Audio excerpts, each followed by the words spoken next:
Maybe I know all your secrets, but you tell me stupid lies.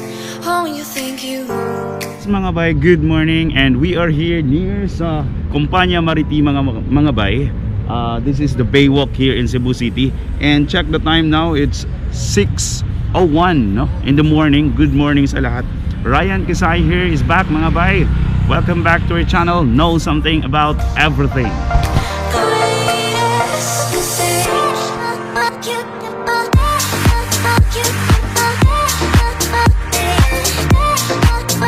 Mula dito sa ating kinatatayuan ngayon, actually nasa harapan tayo nitong Compania Maritima mga bay. Mula dito is just walking distance lang yung mga naglulumaang building or naglulumaang gusali dito mga bay. Nandito yung Fort San Pedro mga bay. Nandito yung Cross ng Magellan mga bay. Nandyan lang, so malapit lang, walking distance lang dito. Yung Santo Niño Church andito rin. At saka naglulumaan pang mga building dito. So napipreserve nila katulad nitong Compania Maritima mga bay. Ayan, nakikita natin. So yun yung mga naglulumaang building no, or gusali dito sa Cebu City mga bay. At nandito yung Colon Street, nandito yung San Carlos University, which is the first university.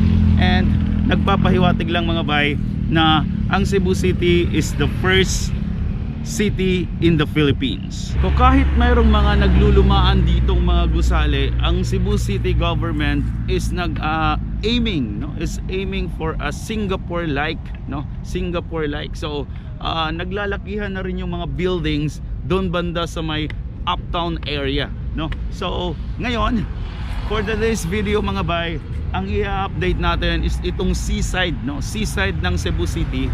Titingnan natin kung ano yung mga development. So mayroon na tayong mga istruktura na nagawa dito mga proyekto na natapos na dito sa Cebu City na natin ang nakikita. Before that, shout out muna to Roland Labata, yung ating tagapanood dyan. Thank you so much sir from Leyte.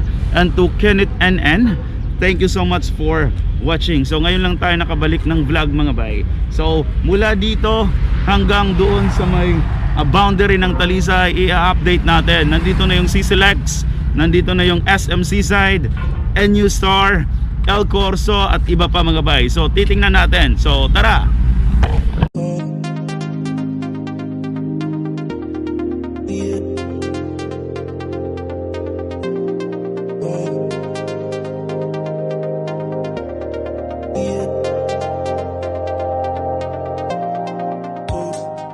Uunahin na natin to dito side ditong Cebu City, kung saan malapit tayo doon sa Compania Maritima at saka nandun lang yung CCLEX. So mayroong isang tunnel dito mga bay, medyo matagal-tagal na to na nagawa.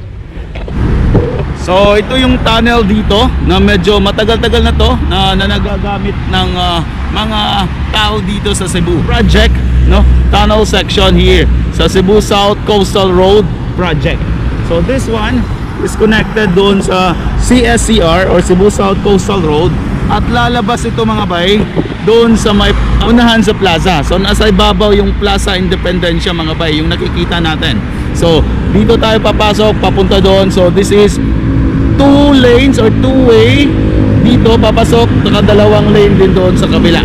So 4 lanes lahat papunta doon sa south mga bay. So tara. Where did I go wrong? I'm lost inside my head. When everything around me keeps on changing, and these broken thoughts are raining. Pagkatapos natin doon sa may Baywalk ng Cebu City, dumaan tayo dito sa Cebu South Coastal Road, ang kanilang viaduct. Ito yung viaduct nila papunta dito sa south mga bay. And dito sa likod natin, itong may blue fence, mayroon na namang gagawing project dito.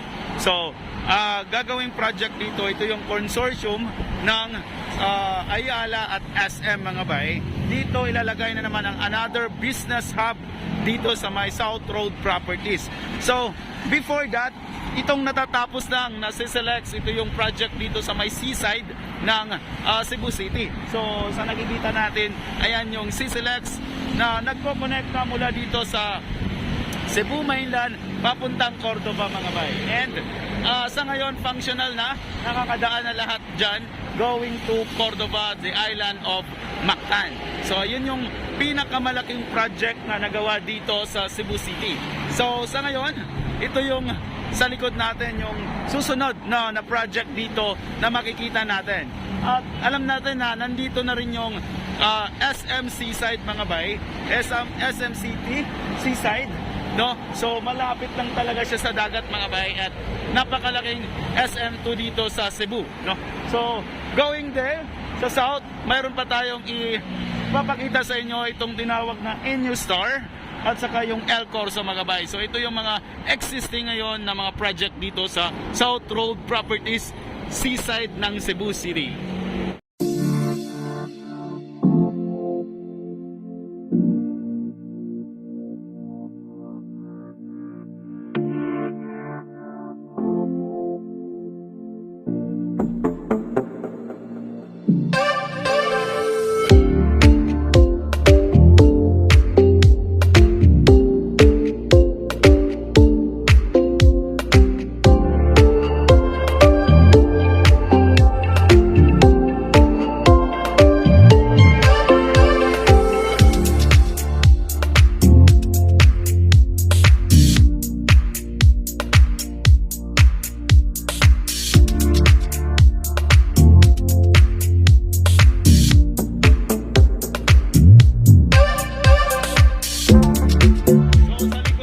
Itong NU Star o tinawag nilang New Star, ito ay bago, no?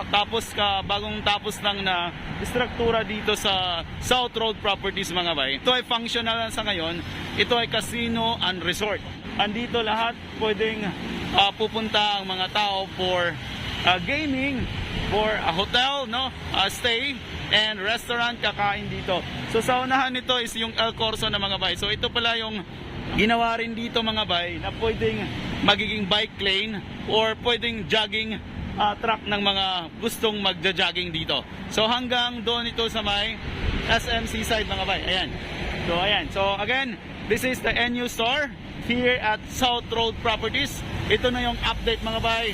Tapos na at functional na siya. So pwede na kayong pumunta dito. So tara!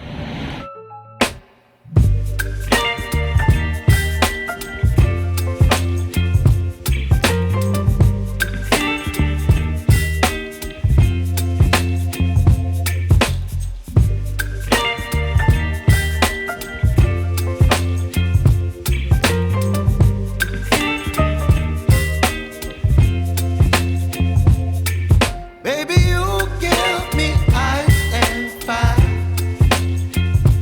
You're giving me wind and rain. You're some kind of butterfly. Baby, you give me midnight. You whip up my appetite. Don't leave me here high and dry. Oh, well, I don't wanna jinx. So ayan mga bay, no? Dadaan tayo dito sa NU Store. Ayan yung NU Store mga bay.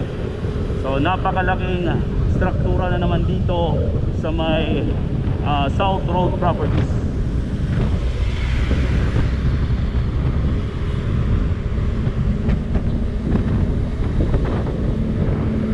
So ayan, papunta tayo doon sa may El Corso natin, no?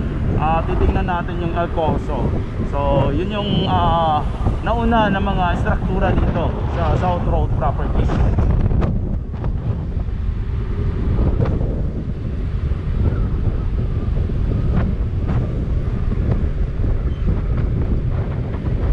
So marami pang ilalagay dito na mga struktura na dapat nating abangan, no? Itong South Road Properties, ito ay magiging booming, no? Or ang daming ilalagay dito. Katulad dito, this is the City de Mare, no?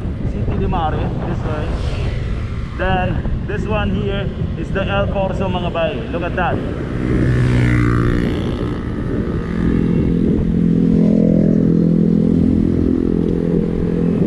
So ayan yung El Corso. Hanggang doon mga bay. City de Mare, meaning pala ng City de Mare mga bay, is City by the Sea, no? Yan yung City de Mare. So ang daming tao dito, medyo masaya na, no? Hindi katulad ng dati na wala talagang pumupunta dito. Pero sa ngayon, ang dami na kasi, ang dami ng kainan dito mga bay.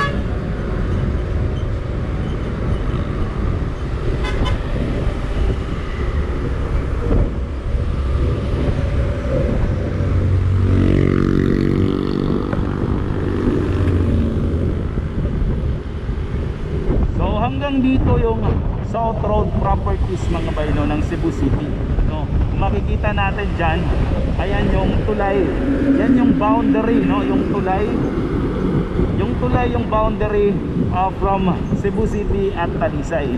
So hanggang dito, no, ito yung property ng South Road Properties ng Cebu City. And as you can see mga bay, look at this. Mayroon nang ginawa dito sa gilid, no? Parang gagawin na dito. Ayan. Hanggang dito yung parang bike lane, no? So ayan, so papasok na tayo sa Talisay City mga bay. So hanggang dito yung boundary ng Cebu City, itong tulay na to. So that's all for today mga bay. Thank you for watching and have a good day. Magkikita-kita na naman tayo sa sunod. Maraming salamat. Thank you so much.